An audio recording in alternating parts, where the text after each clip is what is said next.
नमो नमः. प्रवाचिका अहंदया जोशी अत्र समेषां स्वागतम्. एषा कथा श्रीमान योगी पुस्तकात् उद्धृता अस्ति. अष्टमभागस्य दशमी कथा एषा. अस्तु तर्हि आरंभं कुर्मः. समर्थांची भेट घेऊन राजे रायगडी येत होते. निजामपुरापासून पाली, डेरे, शामियाने यांनी सुसज्ज असे तळ दृष्टिक्षेपात येऊ लागले. रायगडाच्या नव्या पेठेला तर गावाचे रूप प्राप्त झाले होते. उजी लादलेली घोडी, बैलगाड्या दाटीवाटीने उभ्या होत्या. कोकणी, कर्नाटकी, मारवाडी, गुजराती व्यापारी नाना वेशभूषात आपापल्या माणसांसह वावरत होते. राजे सर्वांचे अभिवादन स्वीकारीत नाणे दरवाजानजीक पोहोचले. गड चढायला सुखकर जावा म्हणून गडाच्या वाटेवर पायऱ्यात असून जागोजागी पाणपोयांची उभारणी केली होती. राजे महादरवाजानजीक आले आणि राजांच्या आगमनाची नौबत निनादली. राजे गडावर आले. 5-7 दिवसात गडाचे रूप पालटले होते. गडावर सर्वत्र वर्दळ दिसत होती. गंगासागराच्या 5 मजली मनोऱ्यावर ध्वजपताका फडकू लागल्या होत्या. हत्ती टाक्याला वळसा देऊन राजे होळी चौकात आले.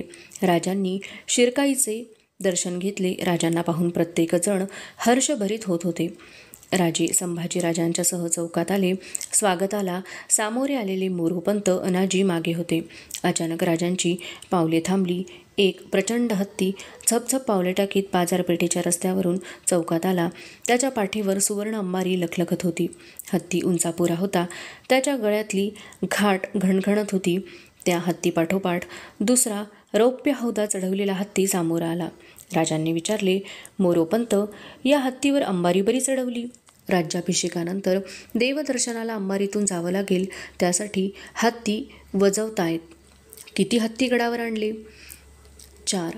अंबारीचा ऐरावत आणि हौद्याचा पुरंदर. दोन्ही हत्ती मोठे सुलक्षणी आणि जातीवंत आहेत. गजशाळा बांधलीत. हत्ती आहे. आता हे इथंच राहणार वाटतं. जी, हत्तीसाठी तलाव आहे. भरपूर चांदी वैरणीची सोय आहे.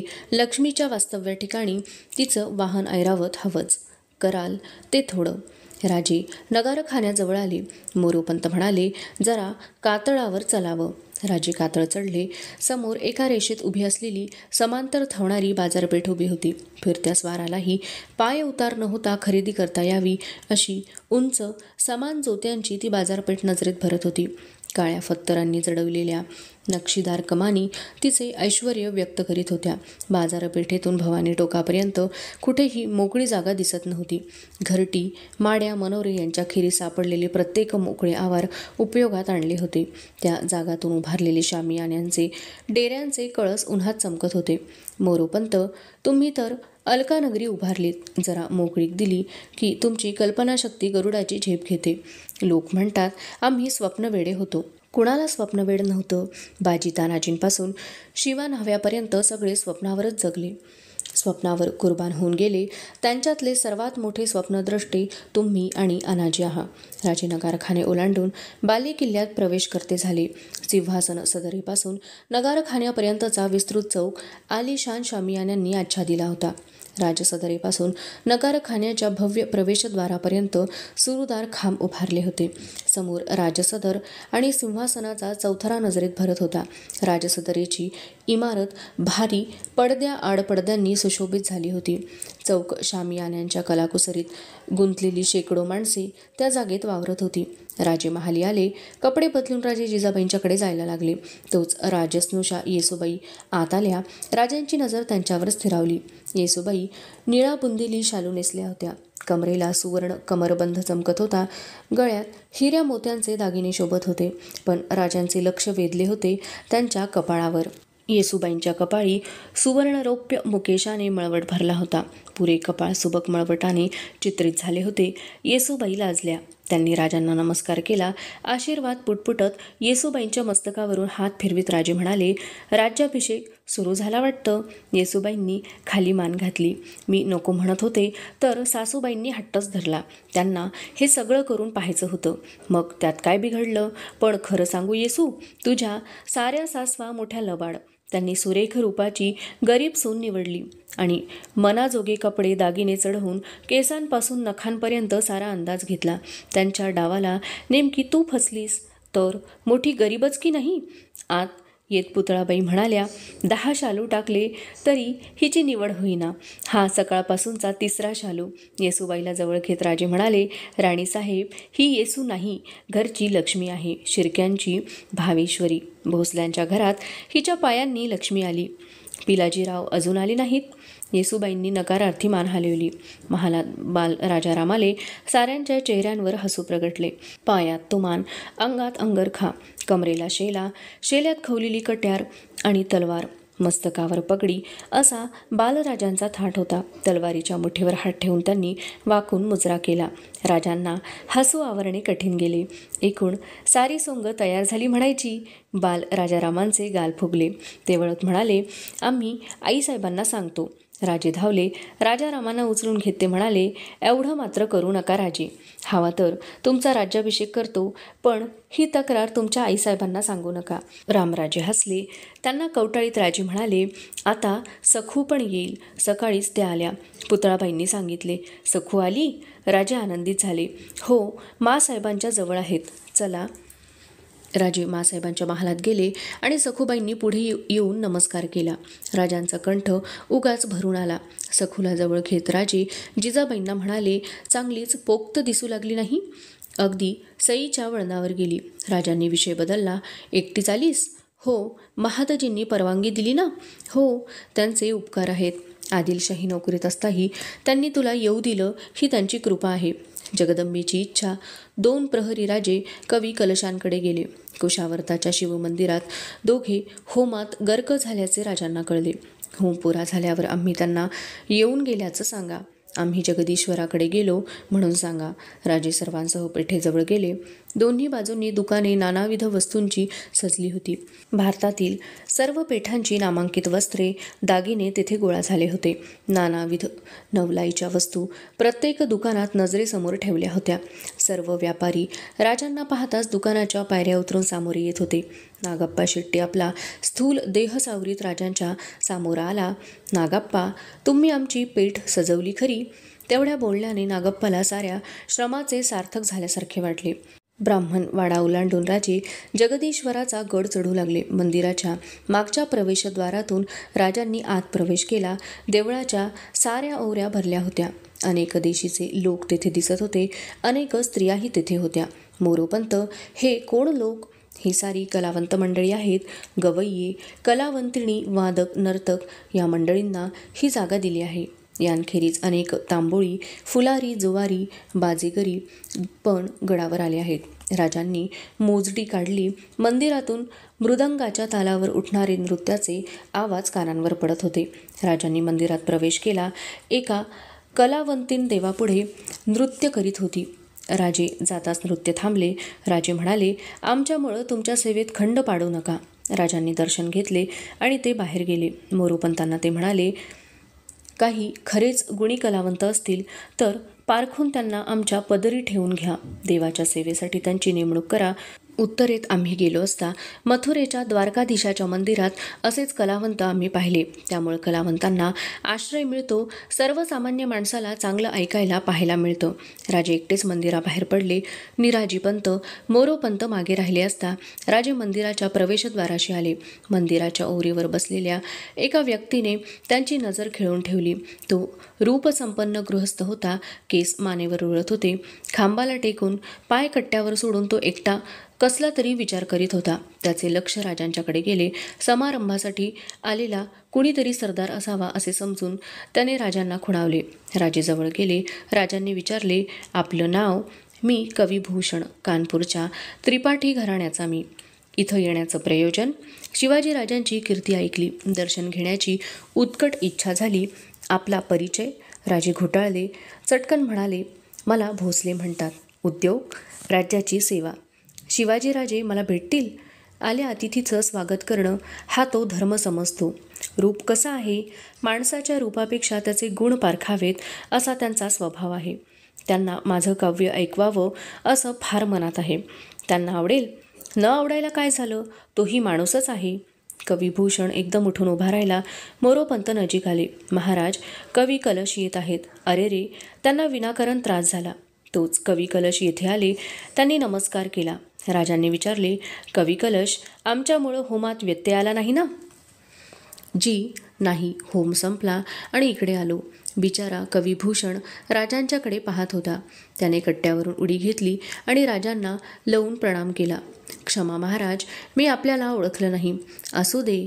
कवी कलश हे कविभूषण कानपूरचे. भूषण, आपलं काव्य ऐकायला आम्ही आतुर आहो.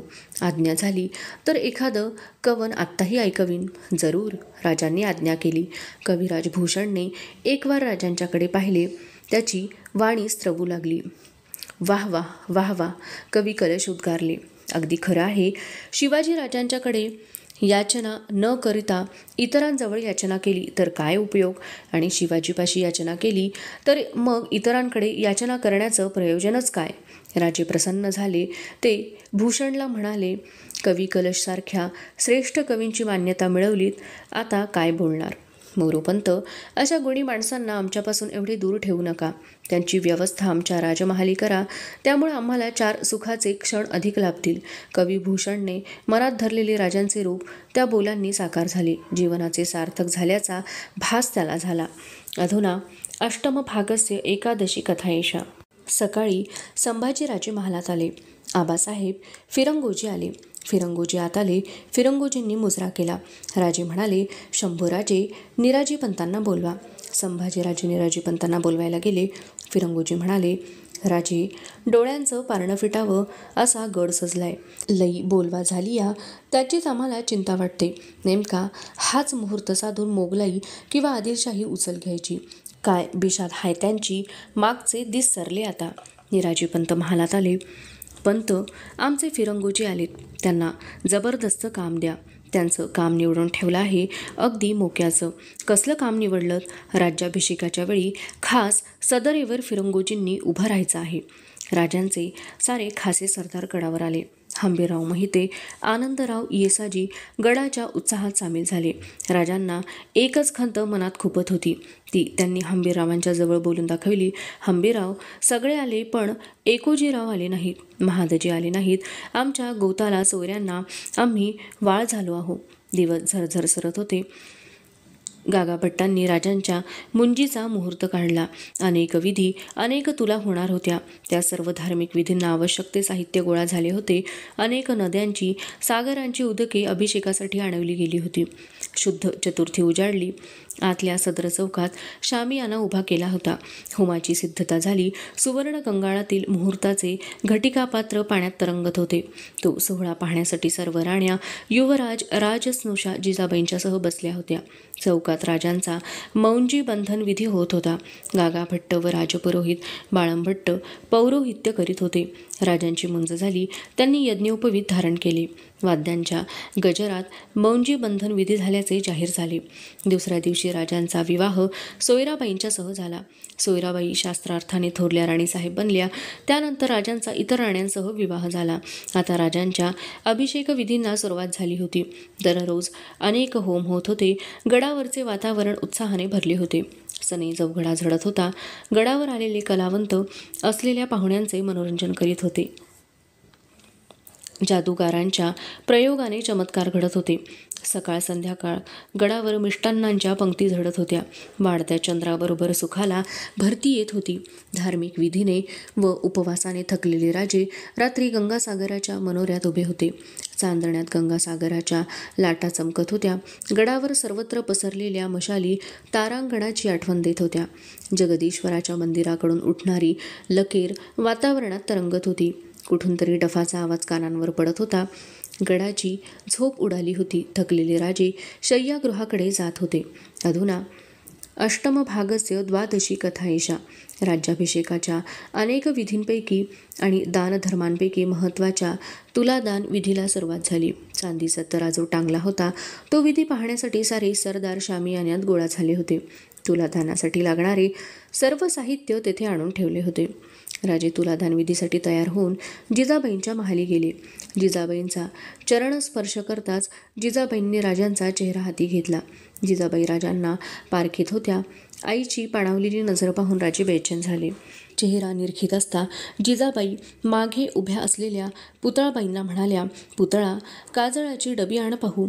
काजळ कशाला मासाहेब? राजांनी विचारले. अरे, दृष्ट लागेल म्हणून तीट लावते. साऱ्यांच्या चेहऱ्यांवर स्मित झळकले. राजे हसले, म्हणाले, मासाहेब, आम्हाला कधी दृष्ट लागणार नाही. का? दृष्ट लागू नये म्हणून तर आम्ही दाढी राखली. सारे हसले. जिजाबाई कृत्रिम कोपाने म्हणाल्या, नेहमी तुम्हाला थट्टा सुचते. म्हणत जिजाबाईंनी काजळाच्या डबीत बोट बुडवले. हळूवार बोटाने त्यांनी राजांच्या गालावर काजळाची तीट लावली आणि काजळाचे बोट आपल्या भांगातून फिरवले. राजे उठले आणि तुलेच्या ठिकाणी आले. जिजाबाई सर्व राण्यांसह बैठकीवर विराजमान झाल्या. गागा भट्टांनी निर्देश करताच राजे भूमीवर टेकलेल्या पारड्यात जाऊन बसले. अनेक ब्राह्मण हस्तांनी सावरलेल्या दुसऱ्या पारड्यात सुवर्ण होऊन टाकले जात होते. तपके रिकामी होत होती. 16,000 होऊन पारड्यात पडले आणि राजांची तुला झाली. त्या आनंदाप्रित्यर्थ चौघडे झडले, शिंगे फुंकली गेली. राजांची तुला झाल्यानंतर राजांनी ते सुवर्ण ब्राह्मणांना दान दिले. त्यानंतर दररोज तुला होतच राहिल्या. राज्याभिषेकाच्या दिवसापर्यंत सर्व क्लेश निवारणार्थ पितळ, तांबे, चांदी यांच्याबरोबर नाना तऱ्हांचे व्यवहारोपयोगी आणि खाद्यपदार्थ यांनी देखील राजांची तुला झाली. ते सर्व राजांनी स्वहस्ते दान केले. सर्व विधी बाळंभट्ट करीत होते. गागा भट्ट त्यांना मार्गदर्शन करीत होते. दानासाठी भोजनार्थ सहस्त्र ब्राह्मण आले होते. बाकीचे पाचाडात ठेवले होते. या 7 दिवसात अपरिमित दाने देऊन राजांनी सर्व ब्राह्मणांना संतुष्ट केले. राज्याभिषेकपूर्व सर्व प्रायश्चित्तविधी पुरे झाले होते. प्रायश्चित्तविधी व राज्याभिषेक महोत्सव सलग होऊ नये म्हणून गागा भट्टांनी त्यात एका रात्रीचा खंड राखून दोष परिमार्जन केले होते. सारे प्रायश्चित्तविधी पुरे झाले. 7 दिवस अखंड चाललेले होम, ब्राह्मणांचा उठणारा मंत्रघोष, सदैव दिसणारी धावपळ काही काळ थंडावली. राज्याभिषेक पाहण्यात आता साऱ्यांचे जीव आतुर झाले होते. अवशिष्टा कथा अग्रिमे भागे पठिष्यते. अस्तु तर्हि पुनर्मिलामः. तावन् मङ्गलं भूयात्, शुभं भूयात्. नमो नमः. धन्यवादः.